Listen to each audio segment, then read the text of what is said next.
Hello to Sarah Hawkes. This is our first dip on the martial arts mat. Now, this is a big year for you. I'm thinking Commonwealth Games, I'm thinking judo.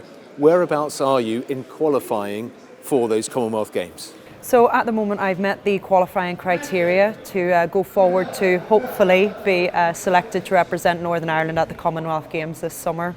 What did you have to achieve then to get that qualification grade? So it is a point system. You have to at least at a minimum win a medal at an international level. Obviously that under normal circumstances would be a little easier. COVID's made it a little difficult, but thankfully my success in Dakar secured that for me, so I've made the criteria to go forward now. Yeah, that was the African Open, wasn't it? So a huge tournament for you. Did you surpass your own expectations? Were you looking to peak for that competition? It was mixed emotions. So obviously we'd all been out of competition for a little while, and it was sort of going into a little bit of the unknown because we've been out of the competition circuit for a while. So I knew what I needed to do, and like any other athlete I go in there wanting to win gold. Fortunately didn't quite go to plan, but I came away with a bronze medal which secured my place, which obviously was the main goal for me at this point. But going forward now, hopefully there'll be more tournaments that don't get cancelled and things with COVID, and I can up the results and do better going forward. Yeah, that was just before Christmas. So did you give yourself Christmas and New Year's off to eat as much as you could? Because we did. I do that 365 days of the year. I was allowed to let my hair down a little bit. I was allowed to, eat a good bit and get a little bit merry and enjoy myself. But obviously now we're firmly back on track and training every day and got my calendar set and ready to go for the year. Really, really excited. Does it help that, I know it's not Northern Ireland, but does it help that it's a sort of semi-home games coming up in Commonwealth Games? Do you feel like you'll have a lot of crowds? It's a really lovely thing to have it, so close to home, because, it means the likes of my family and friends and that, if they're obviously allowed to be there to spectate, can be there and support me, and it's just nice. It builds a nice atmosphere whenever you're competing, and it's obviously nice, the Commonwealth Games, because I get to represent Northern Ireland, which makes it that little bit special, because obviously at every other international event I'm at, it's Great Britain I'm representing, which is wonderful, but it's that little bit special because I get to represent particularly where I'm from. The club that you train at week in, week out has some GB athletes in it, those that have competed at the Olympic Games as well. So what's it like when you're preparing for a major tournament yourself, having those people around you? It's fantastic. Camberley Judo Club, there is nowhere better in my view. You have a great range of experience there, everything from, they run the novice right up, but they obviously have several Olympians on the mat and medalists as well. The coach himself is an Olympian. I have plenty to train with, from heavyweight females down to lightweight females, lightweight males to heavyweight males. I get a really, really good mix of everything and good experience, and a coach that's super experienced himself. Yeah, Luke Preston is the coach that's there, and I've spoken to him in the past because there have been forces athletes that have used that facility, Camberley, in the past. What is it about military people and the sport of judo?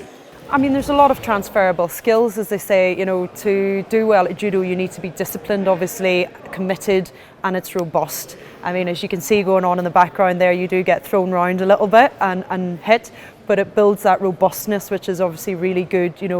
It complements each other really in the military career, and the discipline to turn up to training, to train hard. You've got to focus on diet, training, all really good things that can help you in both your military career, and your military career can help you in your judo career. And when you get to the stage of being an elite athlete and competing for your country, where does the improvement come from? When you get on the mat, is it the fact that because through fitness and nutrition you're getting fitter and you're a better athlete, or in terms of judo, is it finessing the techniques? Where are the improvements made? There's a lot of things. Our training becomes very specific, so I'm on specific 6-week blocks, for instance, on my weights, on my conditioning. We will have blocks of techniques where we will just pick our skill set of what we need to work on, and that's all gained through experience. So if I go to a judo tournament, for instance the African Open, one of the competitions didn't go my way, one of the fights, I've taken from that, I've learnt from that, and I will now work on that until I can get that right, and that may involve weights and strengthening up certain areas that were a little bit weak. Technique, looking at techniques that maybe I didn't quite pull off, or a technique to combat whatever it is my opponents may be throwing at me. What is the magic of judo for you? Why do you still put yourself physically and mentally through it? I don't know. No, it's great. It really is. I mean, it comes right up from, you know, the friendships you make. You meet so many people. I have made so many friends from across the globe from traveling through judo, you know, training in Japan, doing it with the army as well. I meet people from all cap badges and all ranks. It's just wonderful things like that. And then the competition itself, I mean, with any sport, competition's exciting. You know, the adrenaline before you get there, the adrenaline of achieving and winning and having your goals. It's great. It really is just a great all-round sport. I think the first time I met you, you just joined up, or you were definitely very new into the army. You've come such a long way, and you know you've got an army career as well. It seems obvious because the two have gone so well together. But what of each discipline, the army and judo? What have they brought to your life, and how have they helped each other to get to this point? Obviously, both as careers. I mean, I've thoroughly enjoyed my career with the military police so far. Granted, I've been in full-time training for some time now, but I actually got the opportunity during COVID to go back and do a little bit of my job, and it was great to go back to doing some military PT again. A little bit of a shock to the system, but it was great. It was great going back and doing a bit of that, and I do think it definitely helps. I mean, the army makes you robust.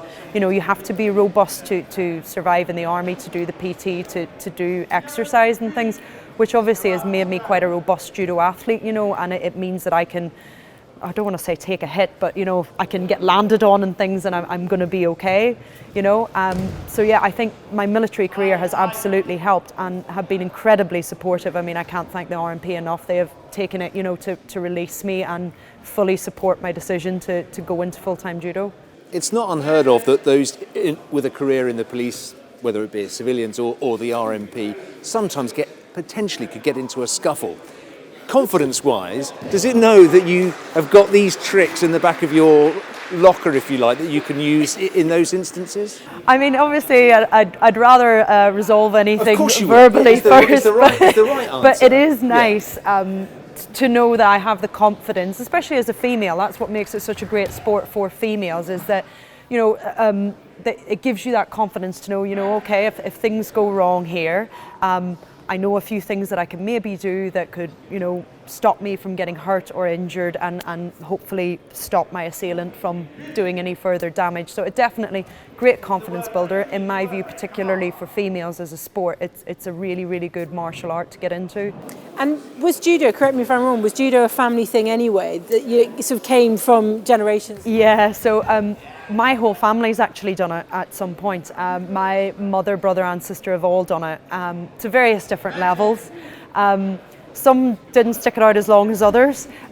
Myself and my sister stuck it out a bit longer, but it's been great. I mean, it was also a great way for us to, you know, get together and do something fun together. Granted, my poor mother had to deal with the three of us wrestling in the house, but it was a great that was sport. early training. Exactly. It wasn't fighting, it was early training. Exactly, definitely not siblings fighting. So having that family support then, that must be crucial when you are preparing for these major tournaments. They know what you're going through. 100%. I mean, my family fully understand and fully support. For instance, obviously me coming from Northern Ireland, my family are all there and I'm living in England. But it means that they're very supportive, knowing I may not be able to get home as much as I would like because they know that I have to focus on training and stay here and do what I have to do. So it is great having that support, but it's also really nice that whenever I do achieve or I do well, that they're there for me and they're cheering me on, as it were. And a lot of athletes that we've spoken to at your level, sort of elite level in various different sports, they feel this, it's not an extra burden. I think it's a good burden to have, in that you're carrying the badge of Northern Ireland, sometimes you're carrying the badge of Great Britain, but also you'll be representing the army, and that must be very important as well, at whatever level. Massively. I mean, I couldn't do it without the army. As I say, military police, you know, it was a choice. They didn't have to release me, but they have released me and let me do this. And, you know, financially and everything else, they've been there for me, and it's just great to have their support. The Army Sports Control Board, all of that just comes together, you know, the BAE scholarships, TAS, all of that, all those avenues of support are great to have. It means that I can get to where I need to be, and I wouldn't be here without it. Yeah, we've got the Army Championships going on in the background, and you've spoken so eloquently about it being such a vital sport, or a good sport for women to be involved in. Very few women here today. How can we get more female soldiers, or across the other two services as well, involved? I think the main one is getting it out a bit, getting the word out about it and spreading it, and the likes of myself putting it forward. Unfortunately, current circumstances with COVID, there hasn't been a lot going on for us to sort of get that push on. But I, as the female representative for Army Judo and UK Armed Forces Judo, usually run a yearly women's only camp, and that's tri-service. I get all the ladies on the mat, and it's a great little camp. We run it usually from a Wednesday to a Friday. We have a little social on the Thursday evening, go out for dinner and get a little bit of a chat and get to know each other, and it's just really, really good. So I'm hoping now to run one in April. Currently in the process of organising that, but fingers crossed everything going to plan, that'll be on again this year, and we'll be able to get the ladies together and get them back into it. But at the moment I think COVID's maybe had a little bit to play in the lack of numbers, unfortunately. I'm wondering, having heard you just say that, whether there's what else is in your life other than judo? Because when you've got time, you're putting it back into judo and into the army and into the military. What else does Sarah do? I mean, I like to sleep. Okay. No, yeah. I mean, I obviously judo is a big part of my life. It's the biggest part of my life. I train at that full time, and then obviously I try to give back as much as I can by the likes of being here today and running camps. I have other hobbies and interests, obviously. I mean, I do a little bit of boxing on the side. I study languages. I speak Russian and Japanese. I enjoy that. It's just very hard to find the time whenever you're doing something that's so important. But I do try and have stuff outside of that so that I have other interests and things that I can do. I'm in no way saying you're unbalanced. I'm just saying it's nice to know that. It's nice to know that you find time for yourself as well. Yeah, I mean, self-care is important. I mean, any athlete will tell you recovery is just as important as training itself. You're not going to train well if you aren't recovering. You can't build muscle without having the rest to do that. So yeah, I do find time when I can. It's nice. When it comes to competition, how much do you know about your opponents? Because with the Commonwealth Games, are you gauging who you may be up against already? Yeah, so we sort of take a little look. We've got the IJF, which is the International Judo Federation. They're our sort of governing body. And normally what we do is on there, all athletes, including myself, that are competing and are on the world ranking list are listed on there, their details, and there's videos of their previous fights at international level. So I'll usually take a little scope at who I've got to fight at their previous fights, what their techniques are, what they like to do, and then I'll sit down with my coach and discuss it and decide what the best way to combat their sort of favourite techniques and that are. And I'm sure they do the same on me. So it usually makes for a good fight because we've both usually scoped each other out to see what we like to do and trying to combat that. It's so brutal. When you do come to competition, you could lose within seconds of taking to the mat, and that's it. That's your tournament over. How do you recover from that? How does somebody pick themselves up? I mean, nobody likes to lose. Everybody wants to win, everybody wants the goal. But losing is just as important because you will learn from that. I mean, I've made many mistakes, and I look back at the footage, look back at my fights and look at what I could have done to deal with that. So initially you're obviously going to be a little bit upset and you're going to come off the mat and you're not going to be happy with what's just happened. But you've then got to pick yourself up and go, right, well, how can I prevent that from happening again?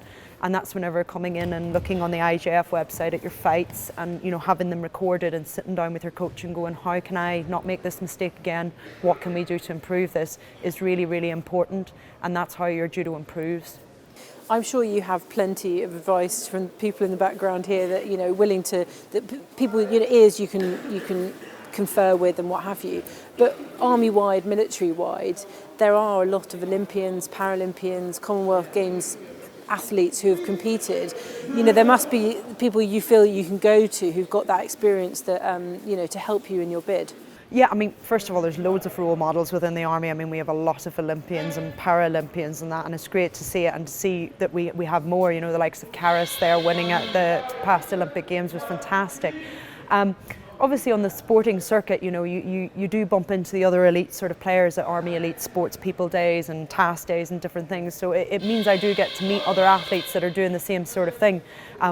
One person, for instance, I bumped into is Alana Murphy, who's from Northern Ireland, which is rather nice, and she medalled at the Glasgow Commonwealth Games, so I can always chat to her.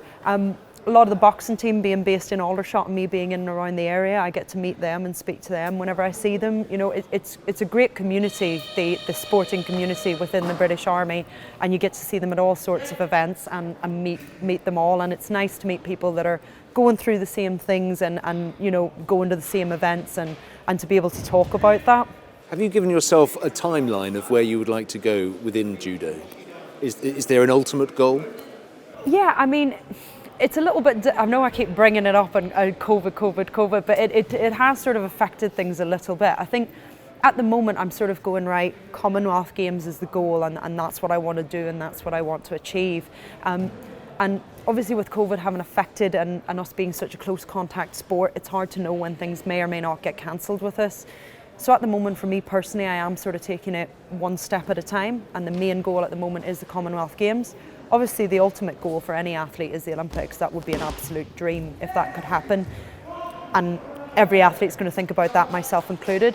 It's just more so taking it one step at a time at the minute and looking towards the Commonwealth Games and sticking with that and focusing on that and trying to get through these tournaments without them being cancelled up until then, so that I can get the best seeding position possible. I'm just curious to know, because you mentioned boxing, and judo is such an explosive sport, I imagine it lends itself to other sports. Could you see yourself moving into the boxing ring if judo doesn't work out, or something else? Well, I mean, never say never, you never know. I mean, it could happen. Obviously, judo is my main sport at the minute. I enjoy boxing, you know, Aldershot Boxing Club I go into, you know, and do a few sessions there and really, really enjoy it and always have. So, yeah, I mean, you never know. If it doesn't pan out and whatever, I could switch tracksuits, as they say, and do that. And is there any crossover? Are you able to take any skills that you get from those other sports and interests and use them on the mat? Absolutely. I mean, boxing, for instance, I find it is fantastic for fitness, really, really good for fitness and for building that up. So any extra training that provides good fitness is absolutely good for judo. And obviously the hand-eye coordination and speed training that boxers do is really, really good as well. So quite transferable. I mean, granted, judo is not a striking sport, but it lends itself in that judo gives you the robustness that, for want of a better word, you can take a punch to the face. You know, it means you're quite a robust person, so it makes it quite transferable, and vice versa. You know, most boxers would probably do really, really well at judo as well. Thank you so much for joining us, and we wish you so much between now and the summer when the Commonwealth Games starts. Just finally, what do you have to do then between now and when Birmingham gets underway? It's a busy year. I've recently gotten my calendar sorted out with what events I'm going to be attending, hopefully COVID dependent, and yeah, it's a busy calendar, lots of events, lots of tournaments internationally, so hopefully I can pick up the medals, pick up the placings, and then that will give me a better seated position at the actual Commonwealth Games. Well, fingers crossed we can have you back on the programme to talk some more. Thank you so much for joining us. Thank you. Thank you.